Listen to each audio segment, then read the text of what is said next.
Hi, this is Daniela Burglas for GMREB TV. Buying or selling a home is a complex process. Maître Stéphane Paget is a specialist in real estate law who for more than a decade has taken an interest in cases involving homeowners who face legal problems that may have been avoided if they had used a real estate broker for the purchase or sale of their home.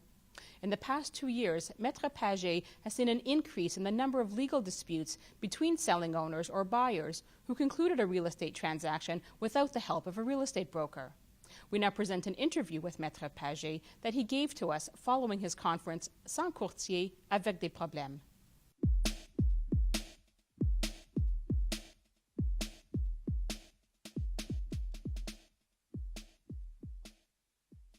Alors, le premier bout, vous l'avez, ça s'appelle les pièges.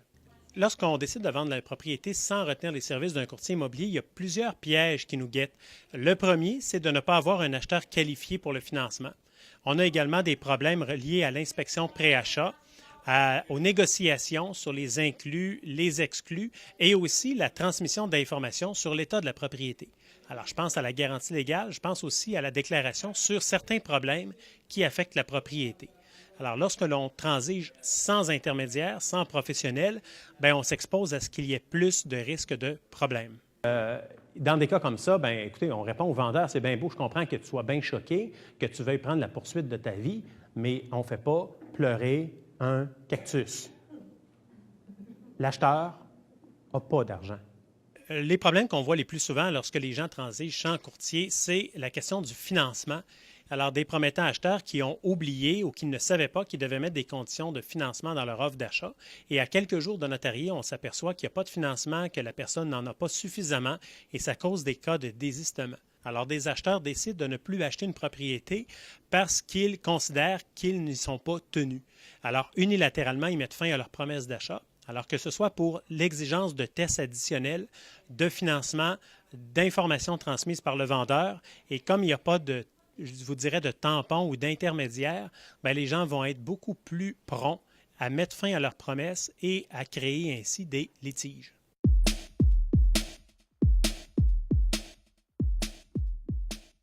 Pourquoi est-ce que ce serait qu'on aurait l'impression que vendre une maison sans courtier, c'est facile? Bien, évidemment qu'il y a des publicités qui vont en ce sens-là. On a vu des publicités où on a dit aux gens que de faire chauffer une tarte aux pommes et de sourire et de mettre du sambon dans la maison, c'est tout ce qui compte. Mais quand les gens savent réellement tout ce que ça implique sur le plan légal, conseiller, négociation, d'affaires, humain, on s'aperçoit que c'est pas mal plus compliqué que ça en a l'air.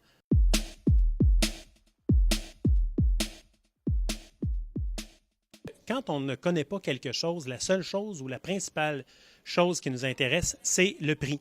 Alors, une fois que les gens se sont entendus sur le prix, bien, le reste devient un peu secondaire.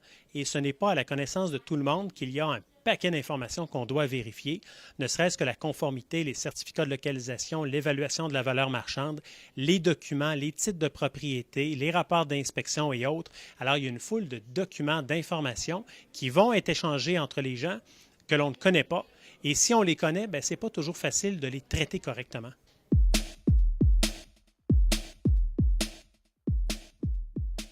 Le courtier immobilier protège son client à plusieurs égards. D'abord, c'est quelqu'un qui détient une assurance à responsabilité erreur et omission.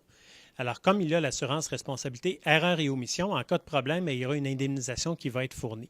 Il y a également un fonds d'indemnisation qui prévoit des cas plus douteux où des gestes auraient été commis malencontreusement. Bien, il y a un fonds d'indemnisation qui est prévu sur le courtage immobilier. Mais de façon générale, donc, les courtiers, en faisant leur travail, ils vont protéger les gens parce qu'ils auront une formation obligatoire, une formation de base, une formation obligatoire, des outils à leur disposition. Ils sont entourés. C'est des gens qui travaillent au sein d'agences ou indépendants, mais qui peuvent compter sur des services conseils de leur chambre immobilière, de la Fédération des chambres immobilières, de l'OACIQ. Alors, c'est des gens qui sont outillés et c'est des gens qui font ça dans la vie à tous les jours. Alors, ce n'est pas la première transaction qu'ils feront. C'est des gens qui sont day-to-day, à tous les jours, préoccupés par le service client et qui connaissent ce qu'ils ont à faire. Alors, ils vont conseiller le client, ils vont l'entourer, ils vont être disponibles et ils vont s'assurer que tous les documents de la transaction vont cheminer vers le notaire afin d'éviter les pépins.